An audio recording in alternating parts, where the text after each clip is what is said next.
अस्सलाम वालेकुम and hello to everyone. Welcome to my YouTube channel. आज जो टॉपिक हम डिस्कस करेंगे वो है evolution. This is the masterpiece of biology and one of my most favourite topic. इसमें हम डिस्कस करेंगे कि एवोल्यूशन के मेन रीजंस क्या हैं, इसकी किस तरह से ओवर द टाइम जो है स्पीशीज़ में चेंज जो आता है, इसके बारे में सारा हम कि किसके माइंड में ये थॉट आए जब ये एवोल्यूशन का पॉइंट आया तो उस वक्त के लोगों के थॉट्स क्या थे। तो let's get started. Before moving on please subscribe to my channel. So सबसे पहले what is evolution. So evolution is gradual changes with the passage of time within a species, उसको हम कहते हैं एवोल्यूशन। एक स्पीशी के अंदर over the course of time जो चेंजेस आती हैं उसकी बॉडी के अंदर या उसके वे ऑफ लिविंग के अंदर, उसको हम कहते हैं एवोल्यूशन। अब इसके कॉजेज़ में अगर हम देखें तो ये डिफरेंट कॉजेज़ हैं। इसमें एक है natural selection due to mutation during a meet formation, genetic factor, environmental factor. तो इसमें अगर हम नेचुरल सिलेक्शन को हम बाद में डिस्कस करेंगे, पहले अगर हम म्यूटेशन को देख लें तो क्या होता है कि समटाइम कोई इन्वायरमेंटल चेंजेस की वजह से या फिर जीन्स की इंटरनल चेंजेस की वजह से जीन जो है वो सेग्रीगेट नहीं कर पाती इंडिपेंडेंटली, या उस टाइम पे कोई ना कोई म्यूटेशन आ जाती है। म्यूटेशन क्या है कि वो अनवांटेड चेंज है किसी जीन के स्ट्रक्चर में, किसी क्रोमोसोम के स्ट्रक्चर में, तो फिर वो जो चेंज हो जाती है वो फिर नेक्स्ट जनरेशन में पास आउट होती है, तो वो भी एवोल्यूशन का कॉज बनती है। गेमीट फॉर्मेशन में जैसे म्यूटेशन और गेमीट फॉर्मेशन जो है ये सारे जेनेटिक बेसिस हैं इसकी, कि गेमीट फॉर्मेशन के दौरान क्या होता है कि कोई नॉन डिसजंक्शन हो जाता है या कोई और प्रॉब्लम हो जाती है, तो उसकी वजह से भी एवोल्यूशन जो है वो हो सकती है। इसके अलावा जेनेटिक फैक्टर है कि जीन्स में जो है इन्वायरमेंटल चेंजेस भी हो सकती हैं, और जैसे अभी इनहेरिटेड भी हो सकता है, और इसके अलावा जो है वो ड्यू टू सम और रीज़न भी हो सकता है। इन्वायरमेंटल फैक्टर यही है कि इन्वायरमेंट की वजह से समटाइम कोई लॉस हो जाता है, समटाइम कोई न्यू जीन ऐड हो जाती है, तो उसकी वजह से भी म्यूटेशन और एवोल्यूशन होती है। अगर हम एवोल्यूशन की बात करें तो एवोल्यूशन की जितनी भी हिस्ट्री है उसके अंदर जो डार्विन है उसका बहुत ज़्यादा रोल है, चार्ल्स डार्विन। उसके हम थॉट्स को अगर हम यहाँ पे देखें तो ब्रीफ इंट्रोडक्शन अगर हम देखें तो चार्ल्स डार्विन क्या था, वो एक साइंटिस्ट था। 1809 से लेकर 1882 तक का उसका पीरियड है। अगर हम एवोल्यूशन डार्विन का थोड़ा सा रिवाइज करें, सबने इसके बारे में सुना हुआ है, ये बहुत फेमस है in the history of evolution. तो जो डार्विन था उसका फादर जो है वो एक मेडिकल डॉक्टर था, और वो चाहता था कि उसका जो बेटा है वो भी उसको फॉलो करे, लेकिन डार्विन जो है वो इतना ज़्यादा इंटेलिजेंट नहीं था या उसका इंटरेस्ट नहीं था मेडिसिन में। सो ये हिस्ट्रीज मोस्ट फेमस बायोलॉजिस्ट हैं, इंग्लिश नेचुरलिस्ट है। तो क्या हुआ कि जब डार्विन की स्टोरी या हिस्ट्री तब स्टार्ट होती है जब वो 22 ईयर्स का था। उसके फादर ने उसको जो है वो इंग्लैंड भेजा, वहाँ की यूनिवर्सिटीज़ में इसको सीखने के लिए। वो क्या, उसको नेचर में इंटरेस्ट था, वो ऑब्ज़र्व करता था, उसकी ऑब्जर्वेशन पावर ज़्यादा थी, वो उसको इन चीज़ों में इंटरेस्ट था, उसको मेडिसिन में बिल्कुल भी इंटरेस्ट नहीं था।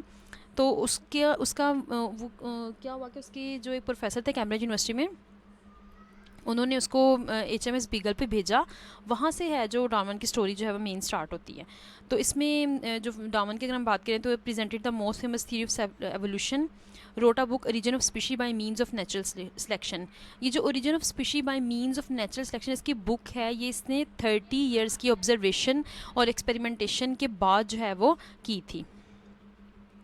अब अगर हम देखें कि जो कैम्ब्रिज के प्रोफेसर की रिकमेंडेशन पे डार्विन क्या था, वो 5 साल के वॉयज पे गया था HMS Beagle around the coast of South America in 1831। तो ये मैप दिया हुआ है इसके साथ में।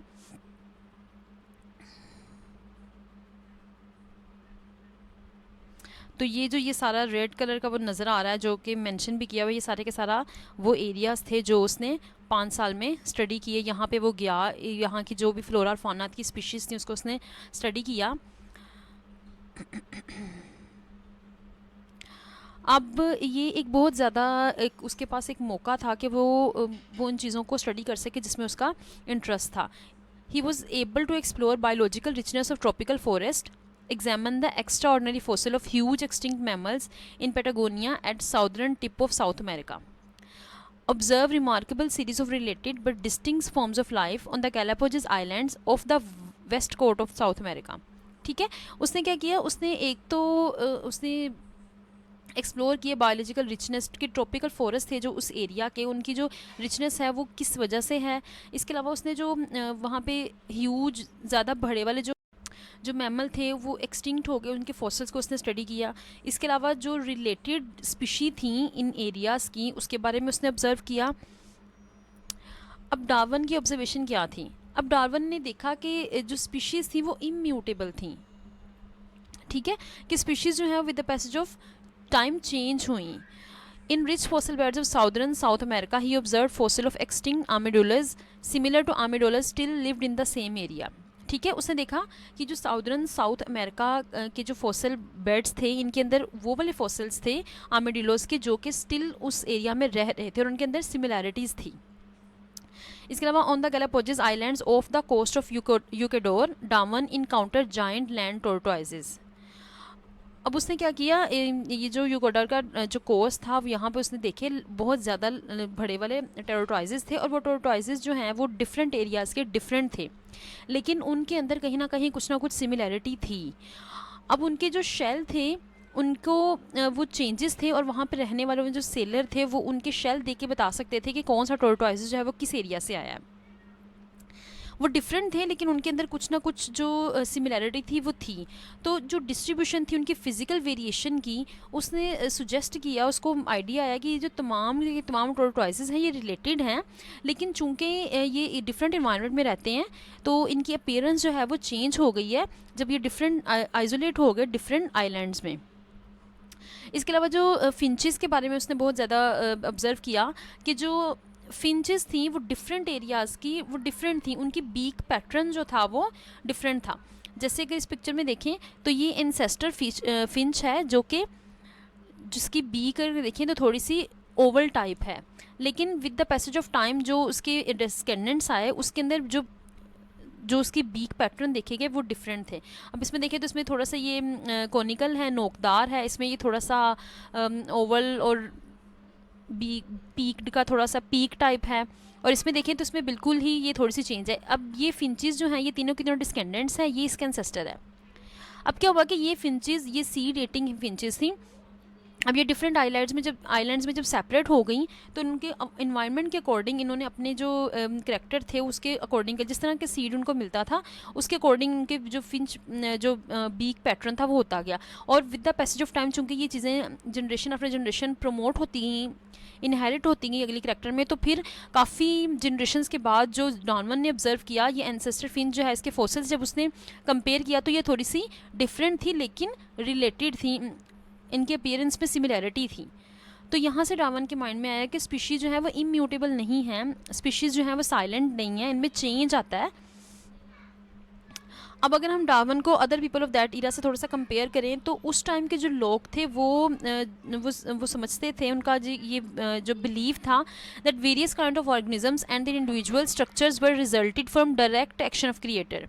कि वो कहते थे कि कोई भी लिविंग ऑर्गेनिज्म है या कोई भी जो स्ट्रक्चर इंडिविजुअल स्ट्रक्चर है किसी भी लिविंग ऑर्गेनिज्म का, वो क्या आता है, वो डायरेक्ट ही क्रिएटर है कोई जो कि प्रोड्यूस करता है। स्पीशीज़ जो थी were thought to be immutable और अनचेंज्ड। ठीक है, वो कहते थे कि स्पीशीज़ जो हैं वो क्या हैं, वो चेंज नहीं हो सकती, वो इम्यूटेबल हैं। डार्विन के जो है वो व्यूज़ उस वक्त डिफरेंट हो गए थे। जब वो वोयेज से वापस आया तो उसने फिर अपने कुछ प्रेडिक्शंस भी दी। तो उसने फिर देखा, उसकी बुक का जो टाइटल था कि region of species by means of natural selection. तो लेकिन उसकी जो थ्योरी है वो चैलेंज नहीं कर रही थी एग्जिस्टेंस ऑफ डिवाइन क्रिएटर। ये बहुत इंपॉर्टेंट जो है वो एक पॉइंट है कि पहले समझा जाता था कि डार्विन जो है वो बिल्कुल किसी क्रिएटर को नहीं मानता, लेकिन ऐसा नहीं है। जो डार्विन था उसकी जो थ्योरी थी वो ये नहीं कहती थी कि कोई क्रिएटर नहीं है, बल्कि वो आर्ग्यू करता है कि ये जो क्रिएटर है उसने simply this creator did not simply create things and then leave them forever unchanged. कि कोई क्रिएटर जिसने पैदा किया है उसने इन चीज़ों को छोड़ नहीं दिया कि वो बिल्कुल चेंज ही ना हों। इंस्टेंट डार्विन का जो गोट का जो व्यू था वो ये था कि operation of natural laws that produce change over time और एवोल्यूशन, कि गोट ने एक्सप्रेस कर दिया himself through the operation of natural laws जो है वो प्रेजेंट हैं और उसमें उसकी वजह से जो है वो स्पीशीज़ जो है वो चेंज होती हैं। अब ये जो व्यूज़ थे डार्विन के, इसने डार्विन को उस वक्त की सोसाइटी में एक ओड पर्सन के तौर पर इसको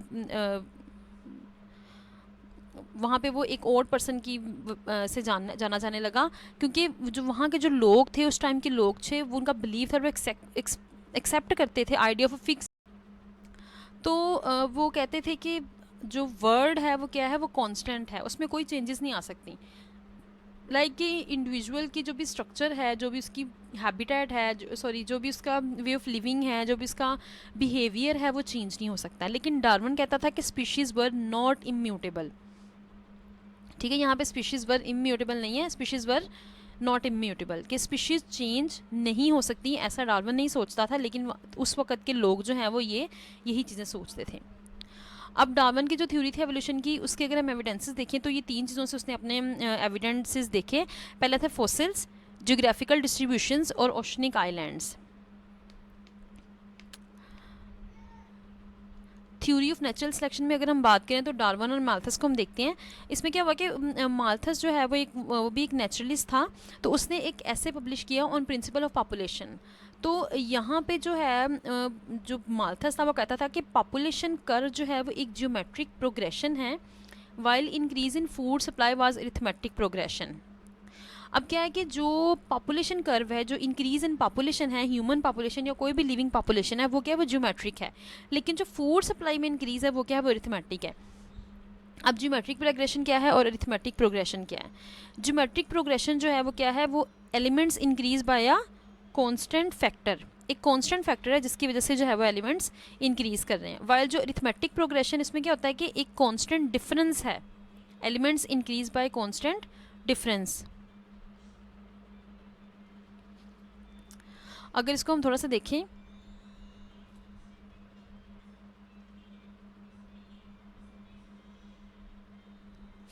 लाइक फॉर एग्जांपल अगर इसका फर्स्ट हम देखें तो वो क्या है, 2 है, नेक्स्ट हम कहते हैं 6 है, और नेक्स्ट हम कहते हैं 8 है, 18 है, और नेक्स्ट आ जाएगा 54।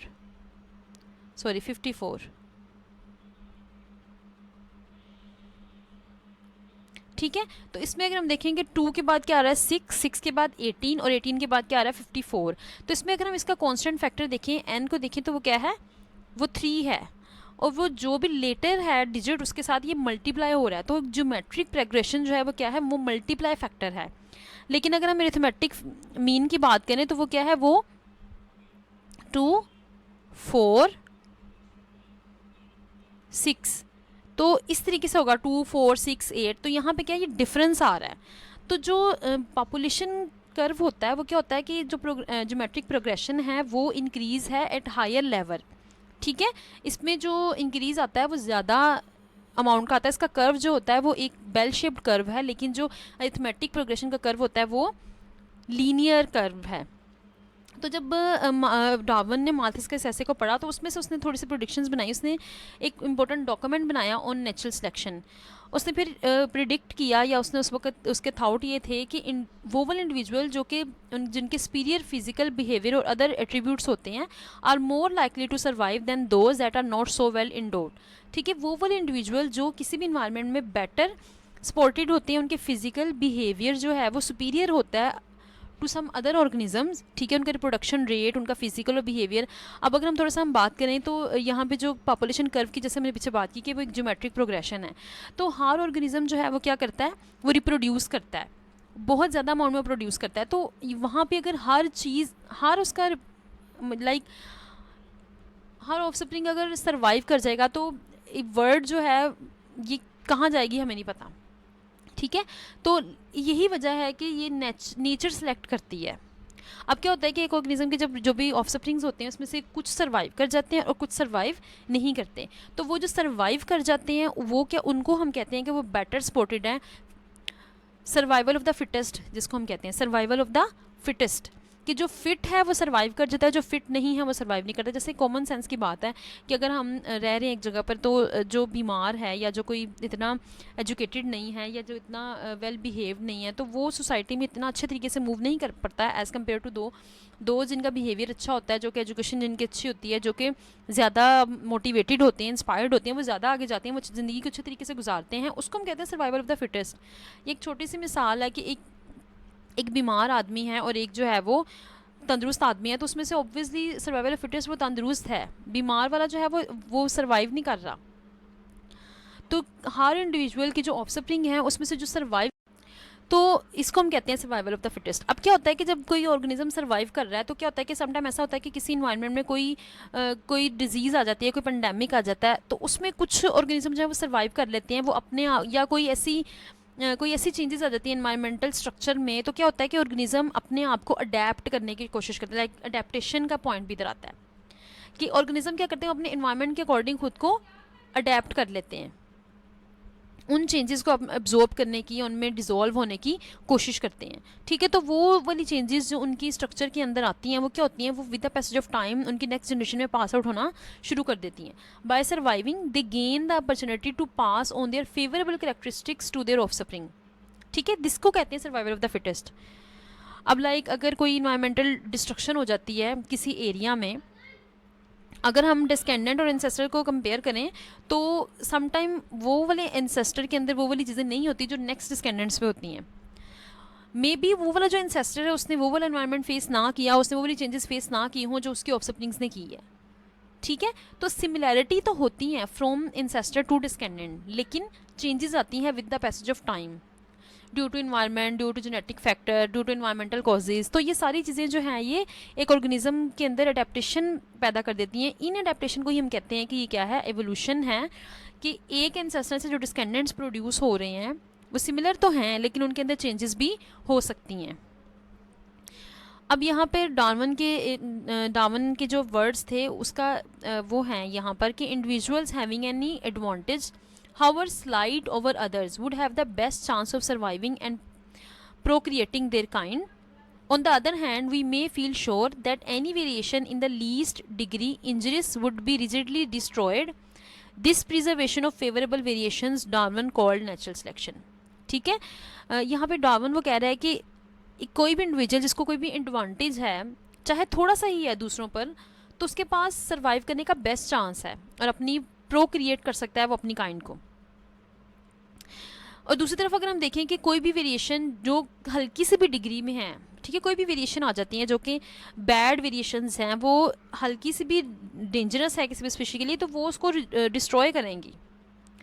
तो ये जो प्रिजर्वेशन है फेवरेबल वेरिएशन, अब ये देखें कोई भी ऑर्गेनिज्म जिसको कोई भी एडवांटेज है, उसने जैसे बीक पैटर्न था, हो सकता है उन फिंचेस को उन सीड लेने में कोई मसला आ रहा हो, तो उन्होंने अडेप्ट कर लिया कि उन्होंने अपनी फेस की जो स्ट्रक्चर था उसमें चेंजेस उनमें आ गई। तो वो चेंजेस जो हैं चूँकि वो फेवरेबल थी तो वो नेक्स्ट में जो है वो पास आउट होना शुरू हो गई। तो एट द एंड जब उसने इंसेस्टर जो डिस्केंडेंट थे वो बिल्कुल उनका जो बीक पैटर्न था वो डिफरेंट था अपने इंसेस्टर से। तो डार्विन कह रहा है कि ये जो प्रिजर्वेशन है, ये जो फिर महफूज हो जाती हैं, ये जो फेवरेबल वेरिएशंस हैं with in a generation after generation, तो उसको डार्विन ने कहा था कि नेचुरल सिलेक्शन है। नेक्स्ट अगर हम देखें तो आर्टिफिशियल सिलेक्शन एंड डार्विन।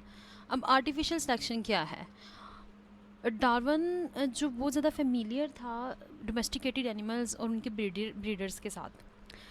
अब वो जानता था कि जो ब्रीडर्स हैं वो क्या करते हैं कि वो स्पेसिफिक जो भी वैरायटीज़ हैं उनको सेलेक्ट करते थे ब्रीडिंग के लिए, डिफरेंट पिजन्स की, डॉग्स की, हॉर्सेस की। क्यों ऐसा करते थे कि अपनी पसंदीदा करैक्टरिस्टिक्स या फेवरेबल करैक्टरिस्टिक्स को हासिल करने के लिए क्या करते थे कि ब्रीडर जो थे वो डिफरेंट वैरायटीज़ में से स्पेसिफिक वैरायटीज़ जो है वो सिलेक्ट करते थे। तो ये जो सिलेक्शन ऑफ स्पेसिफिक वैरायटीज़ है इसको डार्विन ने कहा कि ये आर्टिफिशियल सिलेक्शन है। अब इसके बाद क्या होता था कि जो एनिमल्स ब्रीड होते थे, जो प्रोड्यूस होते थे, वो क्या होते थे कि जिन करैक्टरिस्टिक्स के लिए उनको ब्रीड किया गया था वो उनके लिए ट्रू होते थे। लाइक नेक्स्ट जनरेशन में वही वाली करैक्टरिस्टिक्स जो हैं वो प्रोड्यूस होती थी। अब डार्विन जो था उसने क्या किया, उसने इस चीज़ को लिया और उसने ऑब्जर्व किया, उसको ये भी एक एवोल्यूशन है कि अपनी पसंदीदा करैक्टरिस्टिक्स को आर्टिफिशियली जो है वो सिलेक्ट किया और फिर उनसे जो नई जनरेशन प्रोड्यूस हुई उसमें वही कैरेक्टरिस्टिक्स थी जो हम चाहते हैं। ठीक है, तो ये भी क्या है, ये एवोल्यूशन हो रही है। अब डार्विन ने क्या किया कि जो पिजन्स थे या ये हॉर्सेस थे इनको कंपेयर किया जो डोमेस्टिकेटेड एनिमल्स थे जिनको खुद ब्रीड करवाया गया था और वो जो वाइल्ड टाइप थे उनके अंदर डिफरेंसेस जो हैं, वेरिएशन उसने बहुत ज़्यादा नोट की। जो डोमेस्टिकेटेड पिजन्स थे या एनिमल्स थे वो बहुत ज़्यादा वेरिएशन या वेराइटीज़ उनके अंदर ग्रेटर वेरिएशन था, ग्रेटर एक्सटेंट था वेरिएशंस का than all of the 100 of wild species of pigeons found throughout the world, ठीक है, थ्रू आउट द वर्ल्ड जितनी भी पिजन्स की स्पीशीज़ पाई जाती थी उनमें वाइल्ड टाइप में इतने ज़्यादा डिफरेंसेस नहीं थे, लेकिन जो ब्रीडर्स थे जो सेलेक्टिवली ब्रीडिंग के थ्रू प्रोड्यूस किए गए थे उनके अंदर जो है बहुत ज़्यादा वेरिएशंस देखी गई। तो ये जो रिलेशनशिप था इसने डार्विन को सजेस्ट किया था कि evolutionary change could occur in nature too, कि अगर मैन जो है वो अपनी मर्ज़ी से इस तरह का प्रोसेस करवा रहा है, आर्टिफिशियल सिलेक्शन करवा रहा है, तो नेचर भी ऐसा करती है, ठीक है, नेचर सेलेक्ट करती है फेवरेबल करेक्टरिस्टिक्स को। If pigeon breeders could foster such variation by artificial selection, nature could do the same, playing the breeder's role in selecting the next generation, a process Darwin called natural selection, ठीक है। जिस तरीके से breeders अपनी मर्जी के characteristics produce करवा सकते हैं, ऐसे ही नेचर के अंदर भी क्या होता है कि सर्वाइवल ऑफ द फिटेस्ट होता है, कि जो ऑर्गेनिज्म ज़्यादा सर्वाइव करता है नेचर उसको सिलेक्ट कर लेती है फॉर द नेक्स्ट जनरेशन, तो इसको कहते हैं नेचुरल सिलेक्शन। तो ये जो डार्विन की थ्योरी थी इसने हाइपोथेसिस एक क्रिएट कर दिया एवोल्यूशन का, कि through the process of natural selection and the mass of new evidence for both evolution and natural selection that Darwin compiled, ठीक है, डार्विन ने कंपाइल कर दिया कि जो भी एविडेंसेस थे, जो भी प्रोसीजर्स थे इसके नेचुरल सिलेक्शन के और जो भी इसकी एवोल्यूशन था। तो डार्विन की जो थ्योरी थी उसने एक सिंपल और डायरेक्ट एक्सप्लेनेशन प्रोवाइड कर दी बायोलॉजिकल डाइवर्सिटी के, किस तरह से बायोलॉजिकल डाइवर्सिटी होती है। अब हमने जब बायोलॉजिकल डाइवर्सिटी को पढ़ते हैं तो हम ये बात पढ़ते हैं कि डिफरेंट एरियाज़ में डिफरेंट जियोग्राफिकल पैटर्न्स में डिफरेंट ऑर्गेनिज्म जो है वो डोमिनेट करती हैं। तो ये जो डोमिनेटिंग स्पीशीज़ होती हैं ये क्या होती हैं, ये सर्वाइवल ऑफ फिटेस्ट होती हैं, ये सर्वाइविंग स्पीशी होती है जिसको हम कहते हैं कि ये डोमिनेंट है और ये नेचुरल सिलेक्शन के थ्रू होती है। इसके अलावा एनिमल्स डिफरेंट प्लेसेस में एक दूसरे से डिफरेंट क्यों होते हैं ये भी एक्सप्लेन इसके थ्रू हम एक्सप्लोर कर सकते हैं, क्योंकि डिफरेंट जो हैबिटेट्स हैं वो उनकी डिफरेंट रिक्वायरमेंट्स हैं फॉर द सेम ऑर्गेनिज्म।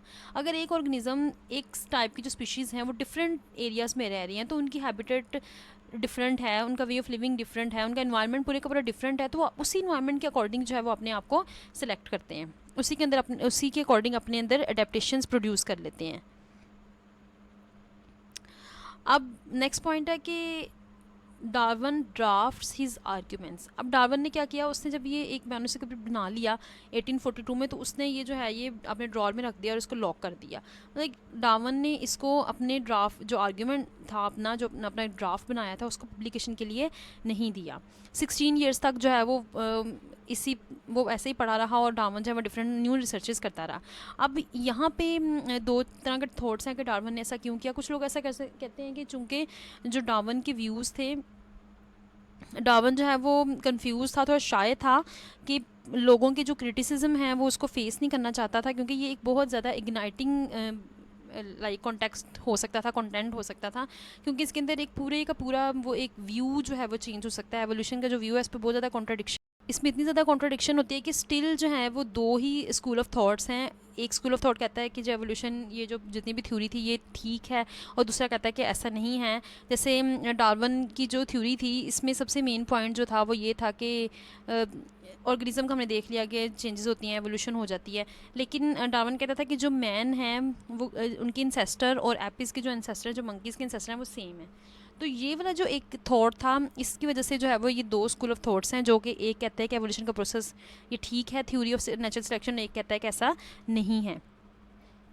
और जो दूसरी रीज़न थी कि डार्विन ने ऐसा क्यों नहीं किया, तो कुछ लोगों का ये सोचना है कि चूँकि वो इसके अंदर ज़्यादा चेंजेस करना चाहता था, इसको ज़्यादा एक्सप्लोर करना चाहता था। उसके बाद ये है कि वेलिस आइडिया ऑफ नेचुरल सिलेक्शन। अब वेलिस कौन था, वो भी एक नेचुरलिस्ट था, तो वो डार्विन को नहीं जानता था। वो भी क्या था, वो जो माल्थस था उसके साथ बहुत ज़्यादा इंस्पायर था, जो उसका ऐसे था, जो पॉपुलेशन वाला उसका ऐसे था, वो मलेशिया में रहता था और उसने भी इसी पे जो है वो इसी पे काम किया। वो उसने भी जो माल्थस का जो आइडिया ऑफ पॉपुलेशन था तो उससे आइडिया लेके उसने भी एवोल्यूशन पे एक डॉक्यूमेंट तैयार किया। तो उसके कोलीग्स ने जो कि डार्विन के काम को जानते थे उन्होंने इसको सजेस्ट किया कि वो डार्विन को ये अपना काम ज़रूर उसके साथ शेयर करें। तो वेलिस ने जो है वो अपनी एक ऐसे जो है वो डार्विन को भेजा। तो डार्विन ने जब उसको पढ़ा तो फिर उसने एक लंदन की सोसाइटी में एक कंबाइंड प्रेजेंटेशन का जो है वो अरेंज की। वहाँ पर जो है डार्विन ने फिर 1859 में सॉरी 18 वहाँ पर फिर जो है वो डार्विन ने अपने व्यूज़ और थ्योरी ऑफ एवोल्यूशन को एक्सप्लोर किया, और उसके बाद जो पब्लिकेशन ऑफ डार्विन्स थ्योरी में 1859 में फाइनली जो डार्विन की बुक थी origin of species by means of natural selection, ये जो है वो पब्लिश हुई। अब यहाँ पर इस थ्योरी की पब्लिकेशन के बाद जो है बहुत ज़्यादा डिस्टर्ब हो गए कुछ लोग इस सजेशन पे कि जो ह्यूमन बींग्स थे वो descendant from the same ancestor as apes. Darwin ने वैसे ये वाला आइडिया डायरेक्ट डिस्कस नहीं किया था अपनी बुक में, लेकिन एक और उसकी बुक थी द डेसेंट ऑफ मैन, तो उसमें इसको जो है वो क्लियरली उसने डिस्कस किया था। तो origin of species by means of natural selection में भी वही वाले जो आइडियाज़ थे वो डिस्कस किए गए थे। तो उसमें इसके अकॉर्डिंग जो मैन और एपिस का रिलेशनशिप जो है वो सेम लगा था लोगों को। तो डार्विन ने जब डेसेंट ऑफ मैन एक बुक लिखी तो उसके अंदर उसने बहुत ज़्यादा एक डायरेक्टली आर्गूमेंट प्रेजेंट किया, building a powerful case that humans and living apes have common ancestor, कि जो ह्यूमंस और लिविंग जो जिंदा हैं एपिज उनका जो इंसेस्टर है वो सेम है, लेकिन उन्होंने with the passage of time adapt किया और उसकी वजह से जो है वो मैन प्रोड्यूस हुआ। कुछ पीपल जो हैं उन्होंने एक्सेप्ट कर लिया कि जो ह्यूमंस थे वो रिजेंबल्ड हैं मैनी कैरेक्टरिस्टिक्स एपिज में, बहुत सी कैरेक्टरिस्टिक्स कॉमन्स हैं क्योंकि ये सब मैमल्स हैं, उनमें बहुत से कैरेक्टरिस्टिक्स मिलते जुलते हैं। तो वो वाली पॉसिबिलिटी कि एक डायरेक्ट इवोल्यूशनरी रिलेशनशिप हो सकता है इनके अंदर, तो ये अनएक्सेप्टेबल था मैनी लोगों के लिए। ठीक है, बहुत से लोग ऐसे थे जो कि इसको एक्सेप्ट नहीं करते थे, बहुत से लोग थे जिन्होंने इसको एक्सेप्ट कर लिया था।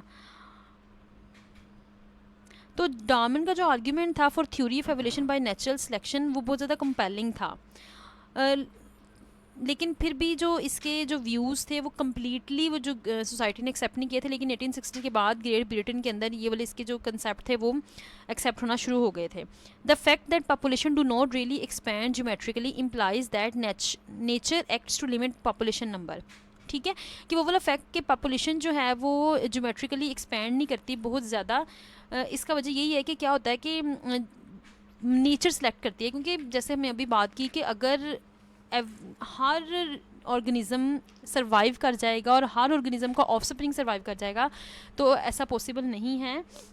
ये दुनिया फिर पता नहीं कहाँ जाएगी, हमें नहीं पता, लेकिन यहाँ पे नेचर जो अपना रोल प्ले करती है और जो पॉपुलेशन नंबर है वो लिमिट हो जाता है। अभी हमने कहा ना डू नॉट एक्सपैंड, तो ये एक्सपैंड क्यों नहीं होता, क्योंकि पॉपुलेशन नंबर बैलेंस हो जाता है डेथ रेट से। तो जितनी ज़्यादा पॉपुलेशन और डेथ रेट जो है, पॉपुलेशन रेट, ग्रोथ रेट और डेथ रेट का आपस में कनेक्शन है, अगर डेथ रेट ना हो तो फिर जो है ये बहुत ज़्यादा प्रॉब्लमेटिक चीज़ हो सकती है नेचर के अंदर, नेचर पूरी डिस्टर्ब हो सकती है। इसीलिए नेचर अपना रोल प्ले करती है और वहाँ पर सर्वाइवल ऑफ द फिटेस्ट को लेती है और वहाँ से फिर आगे जो है वो जनरेशंस प्रोड्यूस होती हैं। इसी को डार्विन ने कहा था natural selection. The traits of organisms that survive to produce more offspring will be more common in future generations. ठीक है, कि वो वाले ऑर्गेनिज्म जो बेटर सर्वाइव करते हैं तो उनकी जनरेशंस ही बेटर तरीके से नेक्स्ट जनरेशन उन्हीं इंसेस्टर्स की होती है। सो ये लास्ट पे थोड़ी सी डिस्कशन है एवोल्यूशन आफ्टर डार्विन मोर एविडेंसेस। अब क्या हुआ कि डार्विन ने जब 1852 में अपनी बुक पब्लिश हो गई, सॉरी डार्विन की डेथ हो गई 1852 में, तो उसके बाद भी इस पे जो है वो बात होती रही, इस पे कॉन्ट्रडिक्शन होती रही। इसके डिफरेंट जो साइंटिस्ट थे, जो बायोलॉजिस्ट थे, नेचुरलिस्ट थे, वो क्या उन्होंने डिफरेंट जो है वो रिकॉर्ड्स स्टडीज़ की और उसको कुछ जो है उसको प्रूव करने की कोशिश करते थे और कुछ जो है वो इसको डिसप्रूव करने की कोशिश करते थे। सिग्निफिकेंट एडवांसेस आती गई with the passage of time, तो उसके अकॉर्डिंग जो है वो डार्विन की थ्योरी को भी स्टडी किया गया, लेकिन कोई भी जो साइंटिस्ट था वो इसको ऑल्टर नहीं कर सका, इसके अंदर बहुत ज़्यादा डिसप्रूवमेंट नहीं हो सकी। तो इसमें अगर हम कुछ पॉइंट देखें तो द फॉसिल रिकॉर्ड, अब डार्विन ने प्रेडिक्ट किया था कि जो फॉसिल रिकॉर्ड होते हैं वो उनसे हम पता लगा सकते हैं कि जो लिंक्स हैं between species ancestor and descendants वो कितने हैं। और एवोल्यूशन का पीछे भी हमने जब नेचुरल सेक्शन में देखा था तो सबसे पहले हमने एक जो मेन कॉज देखा था वो फॉसिल रिकॉर्ड था। डार्विन जब अपने वॉयज पे गया था तो उसने वहाँ पर फॉसिल रिकॉर्ड्स के ज़रिए से ही एक्सप्लोर किया था। उसने देखा था कि वहाँ पर जो स्पीशीज़ लिविंग हैं उनके जो फॉसिल रिकॉर्ड्स मौजूद हैं उनके आपस में लिंक्स थे, उनके अंदर सिमिलैरिटीज़ थी लेकिन वेरिएशंस भी थी। तो उसने कहा था कि ये सेम इनका इंसेस्टर जो है वो सेम है। फॉर एग्जांपल जो अगर देखा जाए तो फिशेस और एम्फीबियंस के जो दरमियान में है वो रिलेशनशिप देखा जा सकता है। इसी तरीके से ये कहा जा सकता है कि फ़िशेज़ और एम्फीबियन जो है वो एक कॉमन इंसेस्टर से हैं। जैसे फ़िश जो है वो पानी में रहती है, लेकिन एम्फीबियंस को फर्स्ट लैंड ऑर्गेनिजम्स भी कहा जाता है, क्योंकि वो अपनी लाइफ का हाफ जो हिस्सा होता है वो पानी में गुजारते हैं और हाफ जो है वो लैंड में गुजारते हैं। तो मे बी उन जो फिशेस और एम्फीबियन का इंसेस्टर है वो सेम हो। इसी तरीके से बर्ड रेप्टाइल्स एंड बर्ड्स के अंदर भी सिमिलैरिटीज़ देखी जाती हैं, तो इनका भी इंसेस्टर सेम समझा जाता है। अब फॉसिल रिकॉर्ड जो है उसको रिसेंटली बहुत ज़्यादा स्टडी किया जा सकता है और बेहतर तरीके से इससे जो है वो एक्सप्लोर किया जा सकता है। तो ये जो माइक्रोस्कोपिक फॉसिल्स अब जो स्टडी की जा रही हैं, उन्होंने उससे पता चला है कि जो हिस्ट्री ऑफ लाइफ है वो 3.5 बिलियन ईयर्स अगो है। ठीक है, तो अर्थ जो है, अर्थ पे जो लाइफ का जो ओरिजिन था वो बहुत पुराना है। तो जो other with the passage of time different जो फॉसिल्स हैं वो डिस्कवर हो रहे हैं, उन और इनकी डिस्कवरी से जो है वो लिंक्स बन रहे हैं डिफरेंट लिविंग स्पीशीज़ के साथ। तो वो जो है वो सपोर्ट करते हैं डार्विन की प्रोडिक्शंस को कि जो कि है कैसे ऑर्गेनिज्म जो है वो with the passage of time change होते हैं, इवॉल्व होते हैं, अपने अंदर चेंजेस जो है वो प्रोड्यूस करते हैं। नेक्स्ट है the age of earth. Darwin के टाइम्स में जो कुछ फिजिस्ट थे वो क्या करते थे, वो कहते थे कि अर्थ जो है वो सिर्फ सम 1000 ईयर्स अगो है, कि अर्थ बहुत ज़्यादा पुरानी नहीं है, कुछ 1000 ईयर्स अगो है। लेकिन अगर हम एवोल्यूशन की बात करें और डार्विन को देखें तो डार्विन कहता था कि जितने भी अर्थ पे ऑर्गेनिज्म पाए जाते हैं उनका इंसेस्टर जो है वो कॉमन है, या डिफरेंट स्पीशीज़ का इंसेस्टर कॉमन है। तो इसके लिए जो है एक वक्त लगता है, एवोल्यूशन का प्रोसेस जो होता है वो टाइम लेता है। तो अगर ये वाला अगर एज ऑफ अर्थ अगर कम है तो इसके reference to the context evolution का जो थ्योरी है वो इतनी ज़्यादा वेल सपोर्टेड नहीं थी। लेकिन with the passage of time जब ये हाफ लाइफ और जो रेडियो एक्टिव डिके का प्रोसेस होना शुरू हुआ तो पता चला कि जो उस टाइम के फिजिक्स थे वो गलत थे, बहुत गलत थे। जो अर्थ है वो 4.5 बिलियन ईयर्स अगो है। जो अर्थ का जो टाइम अब फोसल्स के थ्रू और ये जो डिके के थ्रू पता लगाया जा रहा है वो क्या है कि 4.5 billion years, it's been 4.5 billion years ago जब अर्थ पे लाइफ का ओरिजिन हुआ था। नेक्स्ट है द मैकेनिज्म ऑफ हेरिडिटी। अब ये जो मैकेनिज्म ऑफ हेरिडिटी है इसमें क्या है कि जो इनहेरिटेड होती हैं करेक्टरिस्टिक्स, चूँकि डार्विन के टाइम पे डार्विन को कुछ आइडिया नहीं है था ज़्यादा क्रोमोसोम्स का और हेरिडिटी का, तो उस वक्त में वो इन चीज़ों को आंसर नहीं कर सकता था, क्योंकि जीन्स पे और जो इनहेरिटेंस है इस पे ये 20th सेंचुरी के स्टार्ट में बात होना शुरू हुई है। और जब से ये मैकेनिज़्म हम पढ़ना स्टार्ट हो गए हैं तब से एवोल्यूशन की जो डार्विन की जो थ्योरी है उसको मज़ीद जो है वो सपोर्ट मिल गई है।